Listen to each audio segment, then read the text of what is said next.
날씨도 쨍하고 잘 달리고 있습니다. 지금 차로가 좀 많진 않은데 이렇게 사고가 나는 거군요. 다시 한번 보겠습니다.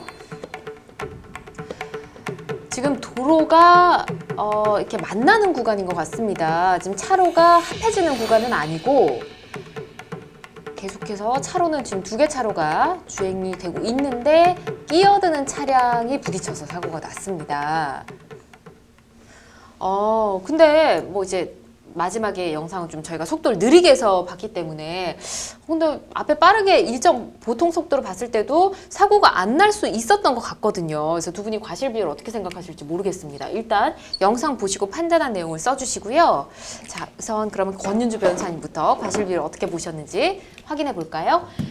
우리 블랙박스 과실이 10이고 상대방이 90이다 라고 써주셨고요. 한 변호사님은 블랙박스는 과실이 없다. 상대방이 전적으로 잘못했다. 100% 과실 써주셨습니다.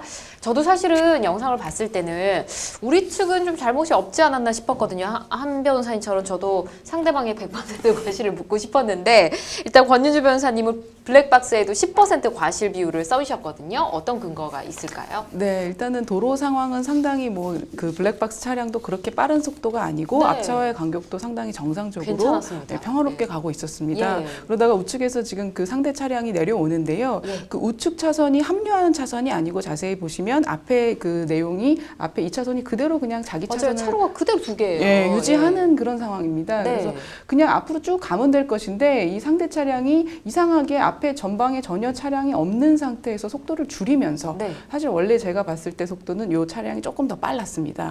저희 차량 블랙박스 차량 속도는 조금 느리고 네. 저 상대 차량 속도가 좀 빠르다가 네. 급격하게 속도를 줄이면서 깜빡이를 켜고 좌회전으로 들어오는데 네. 사실은 전혀 이렇게 좌회전을 하면서 차선을 바꾸면서 그렇게까지 급격하게 속도를 줄일 이유가 별로 없는 상황인데도 그러니까요. 왜 그랬을까요? 조금 이상한 운전을 한 것은 분명한데 네. 사실 저희 블랙박스 입장에서는 모든 이상한 상황을 다 배려해서 다 방어 운전하는 것도 참 가혹하기는 하지만 예. 이 상황에서는 저 상대 차량이 조금 좀 이상한 행동을 했던 것을 미리 좀 인지하면서 가까이 네. 접근을 했던 것 같습니다. 그래서 조금 짧은 순간적인 시간 간격이기는 하지만 예. 상대방의 이상한 행동을 인식을 좀 할 수 있었던 시차가 있었던 것 같아서 조금은 좀 이렇게 안전운전을 좀 한다거나 경적을 울린다거나 네. 하는 그런 정도에 따라 과실을 10으로 제가 봤습니다. 뭐 좀 줄여서 한 5 정도 될 수도 있고 그럴까요? 네, 좀 상대방 차량의 네. 과실이 저도 전적으로 크다고는 봤습니다.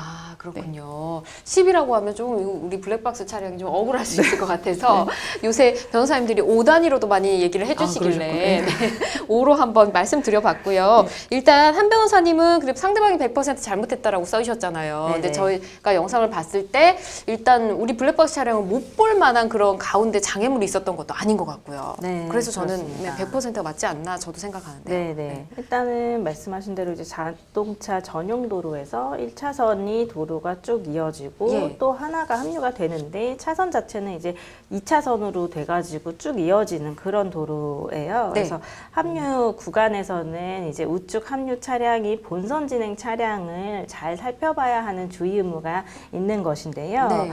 특히나 이 안에서 보면은 합류가 되는 차선이 바닥을 보시면 지금 하얗게 실선이 그려져 있고 맞아요. 이렇게 빗금이 그려져 있는 걸 볼 수가 있어요. 네. 지금 여기 보이시죠? 네. 네, 그래서 합류가 되는 지점이 이제 삼각형 형태로 안전지대라는 게 있어요. 이걸 네. 보통 백색 안전지대라고 합니다. 예. 그래서 노상의 장애물 표시인데요.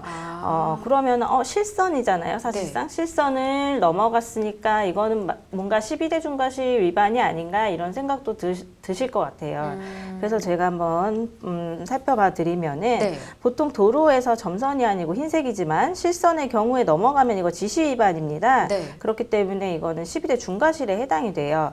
그런데 이렇게 안전지대 표시는 두 가지가 있습니다. 백색 안전지대가 있고요. 네. 황색 안전지대가 있어요. 황색도 그래서 굉장히 많잖아요. 네, 황색도 예. 도로 지나다니다가 많이 보셨을 거예요. 노란색으로 또 빗금 쳐 있는 부분. 네. 그래서 이렇게 백색 안전지대, 황색 안전지대 두 개가 있는데 이 둘은 좀 차이가 있습니다. 그래서 황색 안전지대 위반은 지시 위반에 해당해서 이제 12대 중과실로 보고 있고 네. 백색 안전지대의 경우에는 사실상 실선의 범위보다도 넓은 표지를 침범하면 안 된다라는 표시이긴 한데 그럼에도 불구하고 백색 안전지대는 지금 지시 위반 사고가 아니라고 보고 있는 것 같습니다.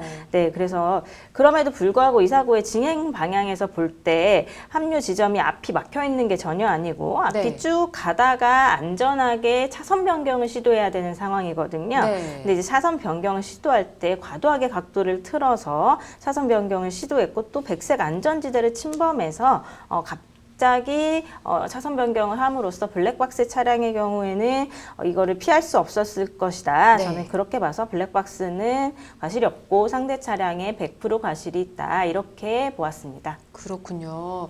블랙박스 차량은 굉장히 좀 억울한 상황일 것 같습니다. 물론 권 변호사님 말씀대로 좀 조심해야 될 부분은 있었지만 사고가 나지 않았어도 될 만한 조건이었는데 사고가 나서 물론 이제 두 분께서 말씀해주신 과실 비율과 우리 영상의 실제의 과실 비율은 다를 수 있다는 점 여러분께 강조해서 말씀드리고요. 그리고 요즘 도로공사 굉장히 많지 않습니까? 연말이 되면 도로공사가 좀 많아지는 시기니까. 근데 도로공사로 인한 차선이 갑작스럽게 감소가 될 수가 있어요. 이때 급작스럽게 이제 좀 차로를 옮기다가 사고가 날 경우 과실 비율은 어떻게 될까요? 네, 일단 급작스럽게 차선 변경을 할 경우에 합류를 하기 위해 차선을 변경하는 건 기본적으로 그 합류하려는 차선을 주행 중인 차량의 운행에 장애를 주어서는 안 됩니다. 네. 그래서 물론 공사 때문에 불가피하게 차선 변경이 필요하고 합류가 갑자기 좀 예상하지 못한 지점에서 나타났다 하더라도 네. 기본적으로 그 차량의 본선 차량에 장애에 줄 정도의 그럼 하면 차선을 변경하면 안 되기 때문에 네. 그러한 기본적으로 차선 변경의 원칙을 잘 지키지 못하면 과실 비율이 좀 더 높게 책정될 것으로 보입니다. 아, 끼어든 차량 과실 비율이 훨씬 높다는 거죠. 네. 알겠습니다. 공사 그 쪽에다가 네. 뭔가 좀 책임을 물어 이렇게는 불가능할까요? 뭐 공사하는 입장에서는 당연히 안전 표지판이라든가 이런 부분을 지키지 않았다면 과실이 있겠지만 네. 잘 지켰다는 전제에서 이제 말씀을 드렸습니다. 그렇군요. 네. 알겠습니다. 자, 항상 블랙박스 영상 보면서 느끼는 점 똑같습니다. 오늘도 여러분 안전운전 하시길 바라겠습니다. 여러분께서는 지금 생방송 법률 상담 함께하고 계십니다.